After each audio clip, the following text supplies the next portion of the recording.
Baik, Assalamualaikum warahmatullahi wabarakatuh.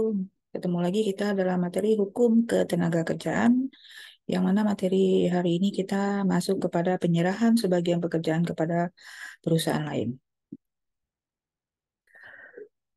Yang pertama kita lihat dulu prinsip-prinsip penyerahan sebagian pekerjaan.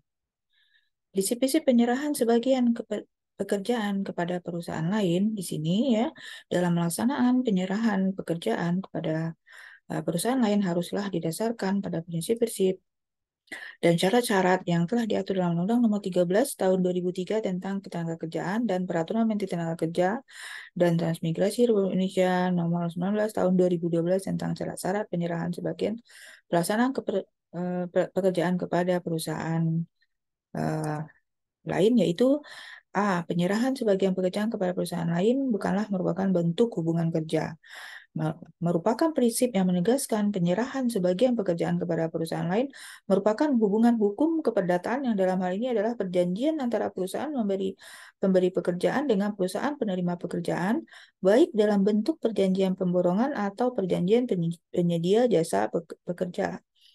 Yang B, prinsip pengalihan tindakan perlindungan bagi pekerja atau buruh, kita kenal transfer of undertaking protection of employment atau kita kenal dengan TUPE, merupakan prinsip yang harus diterapkan dalam pelaksanaan perjanjian kerja waktu tertentu (PKWT) sebagai dasar hubungan kerja antara perusahaan penerima pekerjaan dengan pekerja yang melaksanakan sebagian pekerjaan tertentu tersebut. Prinsip ini merupakan bentuk perlindungan kepada pekerja di mana perjanjian kerja waktu tertentu atau PKWT pekerja tersebut haruslah mensyaratkan adanya pengalihan perlindungan hak-hak bagi pekerja atau buruh yang objek kerjanya tetap ada, walaupun terjadi pekerjaan borongan dari perusahaan lain atau perusahaan penyedia jasa pekerja atau buruh. Yang C, pekerjaan yang dapat dialihkan harus pekerjaan penunjang atau bukan pekerjaan inti. Nah, prinsip ini menegaskan bahwa pekerjaan dapat dialihkan hanyalah pekerjaan yang terpisah dari kegiatan utama baik manajemen maupun kegiatan pelaksanaan pekerjaan dilakukan haruslah pekerjaan penunjang yang tidak menghambat proses pekerjaan secara langsung. Yang D, kewajiban pendaftaran perjanjian pemborongan dan perjanjian penyedia jasa pekerja kepada instansi ketenagakerjaan tempat pekerjaan tersebut dilakukan. Kewajiban ini merupakan bentuk perlindungan dan kontrol dari pemerintah yang bertujuan untuk memastikan setiap pelaksanaan penyerahan sebagian pekerjaan kepada perusahaan lain tidak melanggar peraturan perundang-undangan yang berlaku. Yang E, kewajiban pemenuhan syarat perusahaan penerima pekerjaan setiap perusahaan pemborongan maupun penyedia jasa pekerjaan harus memenuhi persyaratan berbentuk badan hukum perseroan terbatas atau PT, memiliki tanda daftar perusahaan, TDP, memiliki izin usaha, memiliki bukti wajib lapor ketenagakerjaan, memiliki izin operasional, mempunyai kantor dan alamat tetap, dan memiliki NPWP atas nama perusahaan. F. Pembatasan jenis pekerjaan penunjang. Prinsip ini membatasi jenis pekerjaan yang dapat dikerjakan oleh pekerja yang memiliki hubungan kerja dengan perusahaan penyedia jasa pekerja, yaitu usaha pelayanan kebersihan atau cleaning service, usaha penyediaan makanan bagi pekerja buruh catering, usaha tenaga pengaman atau security, satuan pengaman, usaha jasa penunjang di pertambangan dan perminyakan, dan usaha penyedia angkutan bagi pekerja buruh. Yang G, jaminan pemenuhan hak-hak pekerja dalam hubungan kerja sebagaimana diatur dalam peraturan perundang-undangan. Prinsip ini menjamin perlindungan kepada pekerja dalam bentuk 3 macam perlindungan, yaitu yang pertama adalah perlindungan sosial atau kesehatan kerja. Sini merupakan perlindungan dalam bentuk jaminan pengembangan peri kemanusiaan bagi pekerja sebagai manusia dan sebagai anggota masyarakat. Kemudian yang kedua, perlindungan teknis atau keselamatan kerja. Merupakan jaminan perlindungan yang terkait dengan usaha agar pekerja terjamin keselamatannya dalam bekerja dan terhindar dari bahaya atau kecelakaan kerja. Yang ketiga, perlindungan ekonomis atau jaminan sosial. Merupakan bentuk jaminan terhadap perlindungan dalam hal kecukupan pendapatan bagi pekerja guna pemenuhan kebutuhan dan keperluan hidup bagi pekerja maupun keluarganya. Kemudian kita masuk ke perjanjian pemborongan.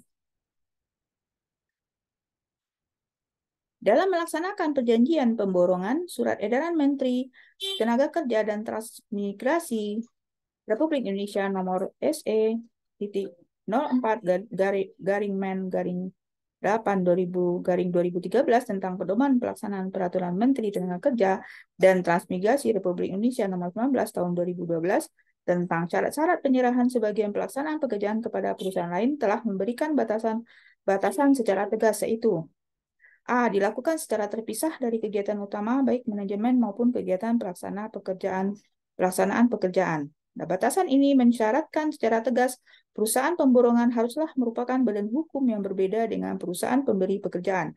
Dan pemisahan pelaksanaan pekerjaan yang dimaksud ialah merujuk kepada lokasi tempat pekerjaan yang terpisah dengan lokasi perusahaan pemberi pekerjaan, namun lebih kepada pelaksanaan pekerjaan yang terpisah. Hal ini menunjukkan bahwa pekerjaan pemborongan yang dimaksud dalam Undang-Undang Nomor 13 Tahun 2003 tentang ketenagakerjaan dapat berada di dalam lokasi perusahaan pemberi pekerjaan. B. Dilakukan dengan perintah langsung atau tidak langsung dari perusahaan pemberi pekerjaan. Pembatasan ini merupakan mengenai kewenangan perusahaan pemberi pekerjaan untuk memberikan perintah kepada pekerja pada perusahaan pemborong sebatas pada tujuan memastikan pekerjaan yang dilakukan sesuai dengan standar yang telah ditetapkan perusahaan pemberi pekerjaan. Namun perlu dipahami bahwa kewenangan perintah yang dimiliki perusahaan pemberi pekerjaan ini tidak dapat diartikan sebagai bentuk pengalihan hubungan kerja pekerja kepada perusahaan pemborongan kepada perusahaan pemberi pekerjaan. Yang C, merupakan kegiatan penunjang perusahaan pemberi pekerjaan secara keseluruhan. Batasan ini menegaskan bahwa pekerjaan yang dapat diborongkan haruslah pekerjaan yang sifatnya mendukung dari pekerjaan utama yang dikerjakan perusahaan pemberi pekerjaan, sebagaimana alur kegiatan atau proses pelaksanaan pekerjaan yang telah ditentukan oleh asosiasi sektor usaha. Kemudian yang D, tidak menghambat proses produksi secara langsung. Batasan ini menegaskan bahwa pekerjaan yang dapat diborongkan juga harus pekerjaan yang sifatnya pekerjaan tambahan, di mana perusahaan pemberi pekerjaan masih tetap dapat melakukan proses pelaksanaan pekerjaan walaupun pekerjaan tambahan tersebut tidak dilakukan. Nah, perlindungan kepada pekerja yang mengerjakan pekerjaan pemborongan telah diatur sedemikian rupa oleh Undang-Undang Nomor 13 Tahun 2003 tentang ketenagakerjaan, yaitu ketentuan demi hukum beralihnya hubungan kerja kepada perusahaan pemberi pekerjaan dalam kondisi-kondisi sebagai berikut. A. Apabila perusahaan pemborongan melakukan jenis pekerjaan yang melanggar ketentuan pasal 65 ayat 2 Undang-Undang Nomor 13 Tahun 2003 tentang ketenagakerjaan. B. Apabila perusahaan pemborongan tersebut tidak berbentuk badan hukum namun tetap melakukan pekerjaan pemborongan. C. Apabila perusahaan pemberi pekerjaan menyerahkan sebagian pelaksanaan pekerjaan kepada perusahaan penerima pemborongan tanpa memiliki bukti pelaporan yang dikeluarkan oleh instansi ketenagakerjaan di tempat pekerjaan tersebut dilakukan. Dan D. Apabila perjanjian kerja waktu tertentu antara pekerja dengan perusahaan pemborongan tidak mensyaratkan pengalihan perlindungan hak-hak bagi pekerja dalam hal terjadinya pergantian perusahaan pemborongan lain untuk mempekerjakan pekerjaan yang sama. Kita masuk perjanjian penyedia jasa pekerja atau buruh. Nah, perjanjian penyedia jasa atau pekerja buruh ini pekerjaan dapat dikerjakan oleh perusahaan penyedia jasa pekerja telah dibatasi oleh Peraturan Menteri Tenaga Kerja dan Transmigrasi Republik Indonesia Nomor 19 Tahun 2012 tentang syarat-syarat penyerahan sebagian pelaksanaan pekerjaan kepada perusahaan lain, dan Surat Edaran Menteri Tenaga Kerja dan Transmigrasi Republik Indonesia Nomor SE.004-Men-8-2013 tentang pedoman pelaksanaan Peraturan Menteri Tenaga Kerja dan Transmigrasi Republik Indonesia Nomor 19 Tahun 2012 tentang syarat-syarat penyerahan sebagian pelaksanaan pekerjaan kepada perusahaan lain, yaitu sebatas pada kegiatan jasa penunjang atau yang tidak berhubungan langsung dengan proses produksi, yaitu pertama, usaha pelayanan kebersihan atau cleaning service. B, usaha penyedia makanan bagi pekerja buruh atau catering. C, usaha tenaga pengaman atau security. satuan pengaman, dan D, usaha jasa penunjang di pertambangan dan perminyakan, dan E, usaha penyediaan angkutan bagi pekerja atau buruh. Oleh karena itu, perusahaan penyedia jasa pekerjaan tidak dapat mempekerjakan pekerjaan di luar dari 5 jenis pekerjaan tersebut di atas.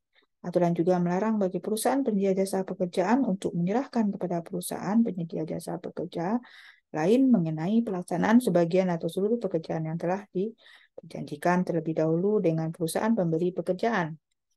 Oleh karena itu, dapat disimpulkan aturan mengenai perjanjian penyedia jasa pekerja melarang praktek hubungan hukum penyedia jasa pekerja lebih dari satu perusahaan. Hal ini tentunya bertujuan agar pekerja yang bekerja pada perusahaan penyedia jasa pekerja mendapatkan kepastian kerja dan kepastian hukum dalam pelaksanaannya.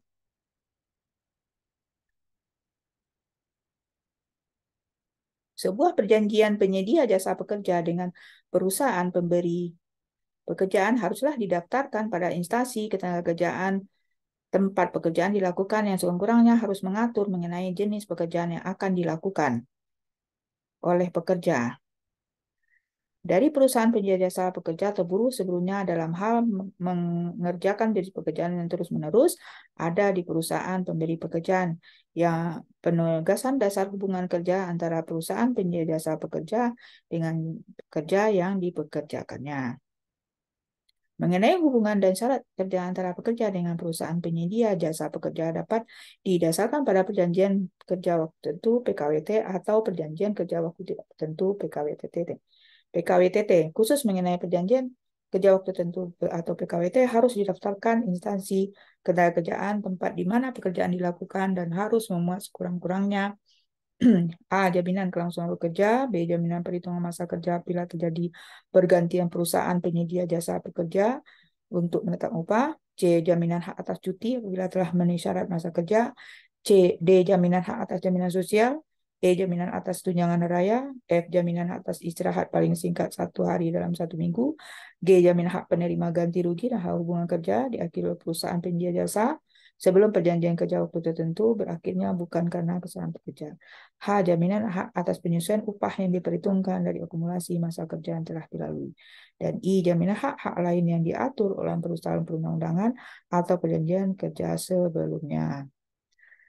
Perlindungan kepada pekerja yang mengerjakan pekerjaan pada perusahaan penyedia jasa pekerja telah diatur sedemikian rupa oleh Undang-Undang Nomor 13 Tahun 2003 tentang Ketenagakerjaan, yaitu ketentuan demi hukum beralihnya hubungan kerja kepada perusahaan pemberi pekerjaan dalam kondisi sebagai berikut. A. Apabila perusahaan pemborongan melakukan jenis pekerjaan yang melanggar ketentuan pasal 66 ayat 1, 2, huruf A, B, dan D, serta ayat 3 Undang-Undang Nomor 13 Tahun 2003 tentang Ketenagakerjaan. B. Apabila perusahaan pemborongan tersebut tidak berbentuk badan hukum namun tetap melakukan pekerjaan penyedia jasa pekerja. C. Apabila perjanjian kerja waktu tertentu antara pekerja dengan perusahaan penyedia jasa pekerja tidak mensyaratkan pengalian perlindungan hak-hak bagi pekerja dalam hal terjadinya pergantian perusahaan penyedia jasa pekerja lain untuk mempekerjakan pekerjaan yang sama. Demikianlah materi kita ya, kali ini. Sampai ketemu kita untuk materi selanjutnya. Saya tutup kuliah kita dengan wabillahi taufiq wal hidayah. Assalamualaikum warahmatullahi wabarakatuh.